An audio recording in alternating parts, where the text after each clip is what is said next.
What's going on, everybody? Mark Blair, Money Coach MB. I'm out here with my guy, Jeremiah Abu-Bakr. What up, bro? I already know. Listen, man, we just wanted to come to you guys just to talk really about business and real estate, entrepreneurship, all that kind of stuff. And I'm going to let y'all know, this guy right here, Jeremiah, I didn't know him from Adam. But before I even get into it or anything about him realistically, I just want him to tell people who you are, let them know how you got here. Yeah, man. Jeremiah Abu-Bakr, own real estate.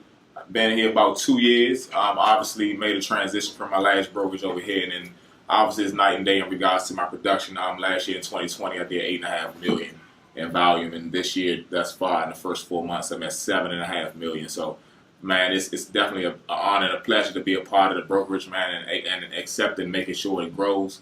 And so, man, yeah, we just trying to turn up, man, in 2021 and just chop it up, man. That's it. So let's talk, man. We don't even want to get into nothing scripted. Before I even came in, yo, what we talking about? What we talking now? We talking about whatever, man. This is how we want to talk. Let's go. Talk to me and let everybody know how you even got to this place right now. Walk me through even your childhood, where you from. You know what I mean? Let people kind of know where you at. Yeah, for sure. Just even how you got to this place here. Let's walk us through that little journey. Yeah, man, I'm born and raised in Washington, D.C.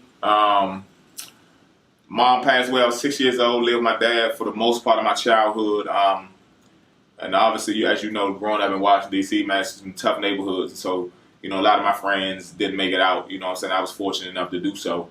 And so I was kind of bouncing myself all over the place. Once I graduated high school, I ended up getting my CDL after about 3 years out of high school at 21, and that's been my primary career. Okay. Up until about 8 years ago when I got my real estate license. And so I was kind of dual agent, doing both, and then I ended up transitioning from working DPW as well as Metro at the same time, as well as trying to establish my game in real estate. So I was doing three things at one time.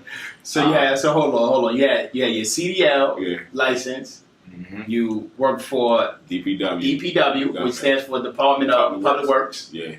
Metro. Yeah. So you work in DPW and Metro at the same time? Yeah, man. I was going to work. I was getting up at 5 a.m. in the morning, going to DPW. Got to be there by 6:30, getting off there at 2:30. Going straight there, getting on the bus route at 3:30, getting off at 11 p.m., doing that every day for 5 days a week.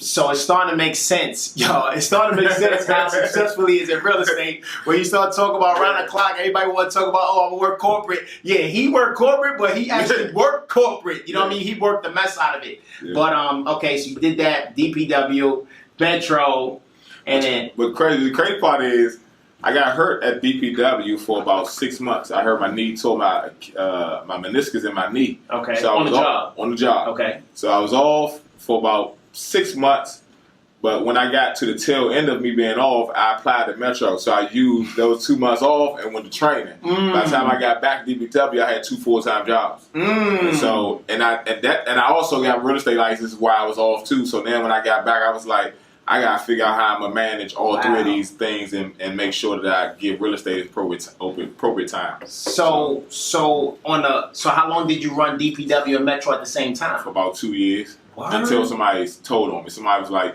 man, y'all know y'all got a CDL driver doing, you can't, by law, you're not supposed to have 2 CDL operating jobs full time at the same time. It's by law because you got a certain amount of drive hours. So you had the CDL license was actually working on the government side. You was using that as like, that was part of it. Okay. Yeah, so I was stacking. I was you know what I'm saying? You was stacking. You was stacking for real. I thought I was stacking at some point, double dipping and working the job in real estate. That's all I had. And I was doing, and on the weekends I was doing real estate. So I was trying to do all three, and then I knew that I couldn't continue and build real estate because that was my ultimate goal, to not work for nobody, go into real estate and do that full time. Okay. So I gradually, over the years, I got rid of Metro first. I resigned probably about 4 years in. Okay. And then I was doing real estate in DPW. Okay. And then, obviously, as you know, 2 years ago, I went full-time. Full-time, right. Yeah. So let's talk about that. So I'm in the office one time. I just opened up.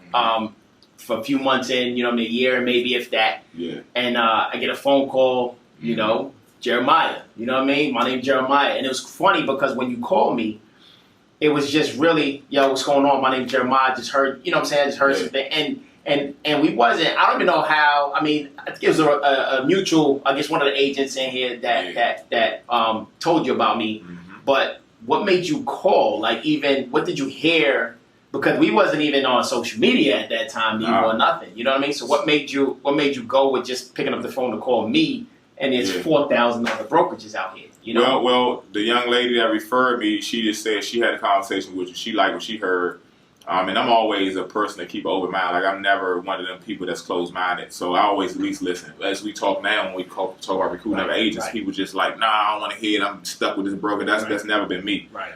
Now, I am a loyal person, especially if I'm getting everything that I think I'm supposed to be getting based off of what was promised to me. However, I think based off of the conversation I had with her, it was like, man, let me just hear out what he offering. So first, one of the questions I asked you on the phone was like, man, basically when you told me what you offer, I was like, how you make your money? You was like, we'll talk about it when I see it. When you get it, right? Don't